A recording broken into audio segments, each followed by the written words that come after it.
Hola clase, buenos días. Hoy voy a presentar sobre el fútbol y la semiótica durante los años de la dictadura en Chile. Lo más popular de todo el mundo, el fútbol constantemente existe como un deporte de la gente. De la burguesía hasta la proletaria, todos juegan.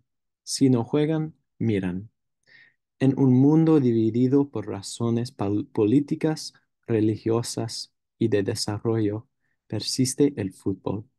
Específicamente, durante los años de 70 de la dictadura de Augusto Pinochet, lo existe como un descanso. Para otros, existe para servir como forma de olvidar la mala de la vida. Tras de los significados personales, el fútbol todavía existe. Más que existir, sirve como una religión. El fútbol Latinoamérica sobrevive por todas enfermedades y problemas políticas. Es así porque el fútbol se teje en la fábrica de los países latinoamericanos. En Chile, a pesar de los Andes que forman un muro separado de todo el resto del continente, el fútbol todavía es súper popular. En estos países, los jugadores se convierten en dioses. Los admiran los niños y los adultos también. Pero tras de todo lo bueno, hay unas características feas entre la sociedad de fútbol. En este ensayo voy a presentar sobre el fútbol en Chile durante los años de la dictadura de Augusto Pinochet. Presentaré las cosas fundamentales a la nación de Chile tras una perspectiva semiótica de fútbol y su relación con el significado de edificios de fútbol, los movimientos culturales en literatura y cultura pop y las personas famosas en Chile durante este tiempo. En 1956, Chile propuso un deseo de ser el país anfitrión para la Copa Mundial de 1962. Carlos Dittborn, presidente de la Asociación de Fútbol en Latinoamérica, hizo la petición. Él dijo, "My argument contained only 4 points. Our consistent record in attending the tournaments and congresses organized by FIFA, the institutional and political stability of our country, our nation's tolerance of beliefs, races, and other ideas, and its sporting climate, and that the article of the FIFA statutes." Esta cita ejemplifica las ganas de Dittborn como una persona no injusta, pero sabía lo que quería. Por eso Chile ganó la apuesta de anfitrión y preparó un estadio. Trágicamente, Dittborn se murió 32 días antes de la compleción de construcción y no veía el trabajo completado. Sin embargo, se llamó el estadio en su honor como el Estadio Carlos Dittborn. La ironía de su cita es que en 1973, 10 años después de su muerte, había mucha inestabilidad política en Chile por causa del golpe de Estado. 2.000 kilómetros al sur del Estadio Carlos Dittborn está el Estadio Nacional de Chile en Santiago. Como veremos después, ocurren cosas más opuestas en el Estadio Nacional que imaginó Carlos Dittborn en su petición. Durante su mandato presidencial, Salvador Allende sirvió como líder para la gente sin voz. Era un campeón de los derechos de la gente, aunque causó mucha disrupción entre grupos políticos. En un acto muy controversial, Allende invitó a Fidel Castro, un revolucionario cubano y marxista, al Estadio Nacional para animar y apoyar el Partido Socialista. Había bailes tradicionales en la cancha y un desfile de una imagen de Che Guevara, otro revolucionario muy importante en países latinoamericanos. Después de eso, presidente Allende dio un discurso de despedida a Fidel Castro en que dijo el siguiente: Chile, de acuerdo a su historia y a su propia realidad, ha buscado su camino y ha empleado este camino para hacer posible, dentro de los marcos del sufragio, un gobierno popular nacional auténticamente revolucionario y democrático para abrir también las anchas avenidas que nos conduzcan al socialismo. Este discurso y también la visita de Castro creó un sentido de marxismo en Chile. Con esta subida también sube el movimiento contra el marxismo. El binario del Estadio Nacional es que se usa para muchas cosas. Todo ocurre en el estadio. Los partidos, los conciertos, las reuniones son muy comunes en este lugar. Pero todo cambia con la dictadura de Augusto Pinochet y sus fuerzas militares. Y ahora vamos a ver un video del desfile en el Estadio Nacional, con la visita de Fidel Castro.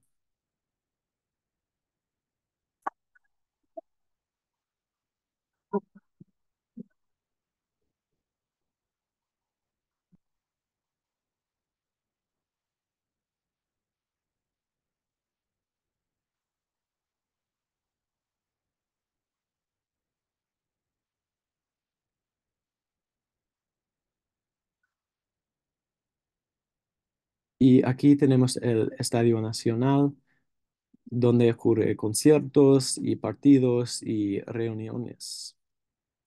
Pero aquí todo cambia con la dictadura de Augusto Pinochet y sus fuerzas militares. Se convirtieron este lugar de alegría en un lugar de la tortura. Más de 30 miles de personas fueron torturadas en ese lugar. Como dicen Kristen F. en su blog Cleats, the stadium acts as a primary site of interaction between football and politics. The government's use of the area, which was previously associated with enjoyment, entertainment, and cultural tradition, was transformed into a hostile arena for thousands. Este comentario nos da el sentido de cómo cambia el propósito de un estadio. Lo que inicialmente se usa para reunir a la gente cambia a dividir en más grupos ideológicos en la dictadura de Pinochet. Esta tortura que ocurrió en el estadio se puede ver en una manera semióticamente. En esta forma nueva, todavía dos lados o equipos existen, pero uno tiene más influencia y poder. Algunos informes dicen que Pinochet y other members of the junta would often take turns hollering and swearing at the detainees over the stadium's public address system.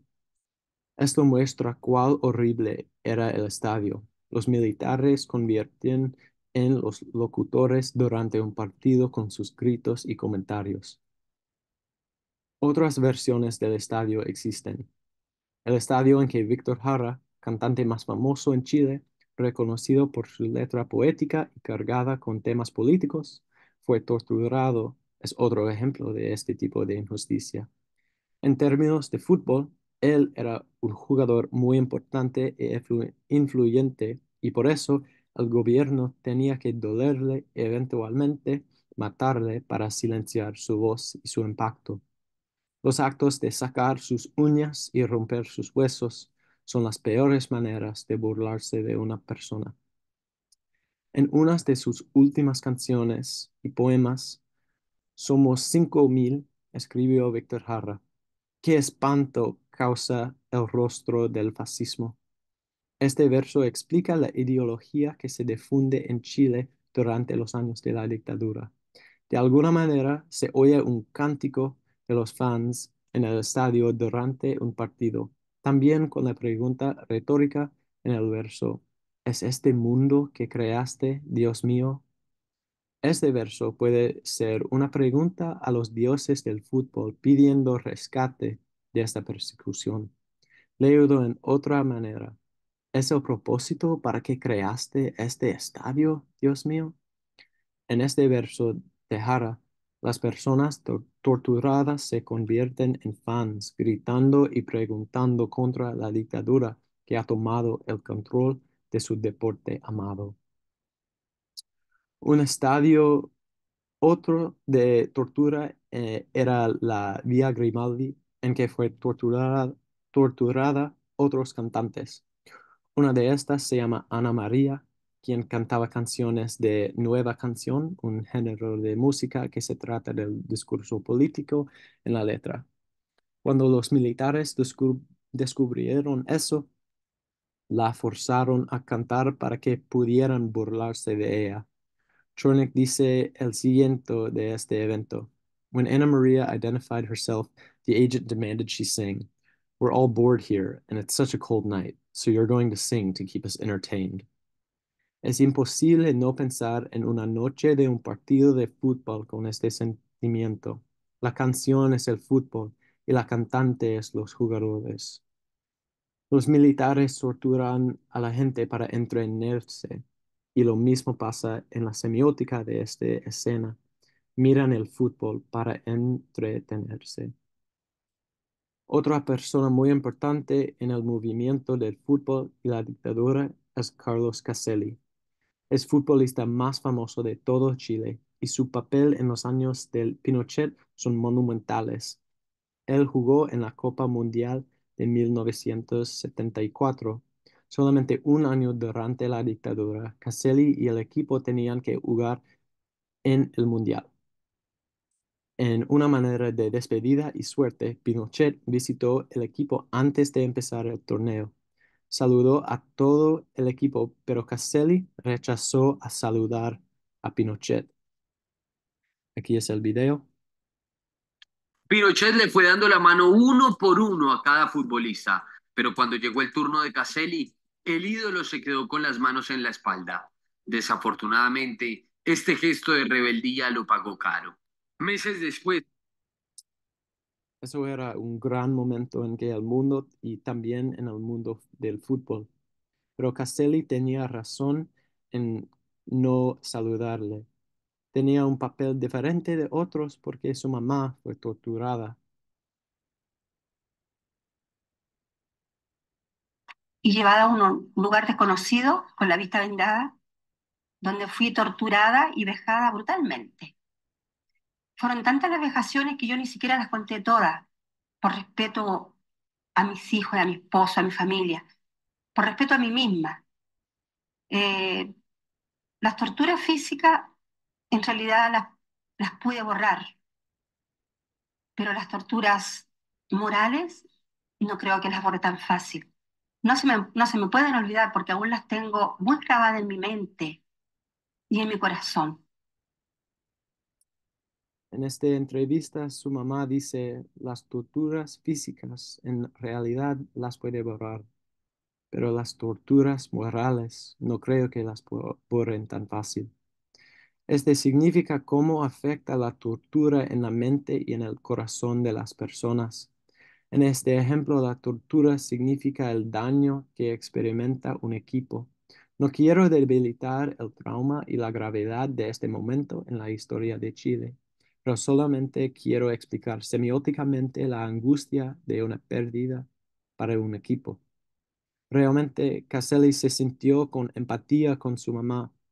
En la Copa Mundial de 1974, Caselli recibió una tarjeta roja por su comportamiento y cometió una falta a su oponente, Alemania Federal. Aquí es el video. 4. Chile no haría una buena performance. En un grupo donde de manera insólita se cruzarían las Alemanias Democrática y la Alemania Federal, frente a esta última, Caselli sería el primer jugador expulsado en la historia de los mundiales. Uh, A partir de ese suceso, fue acusado de formar parte de una conspiración comunista para desprestigiar a su país. Esta acción, como la invasión y el golpe de Estado, nunca ha sucedido antes. Era una nueva regla que un jugador puede ser expulsado para un foul.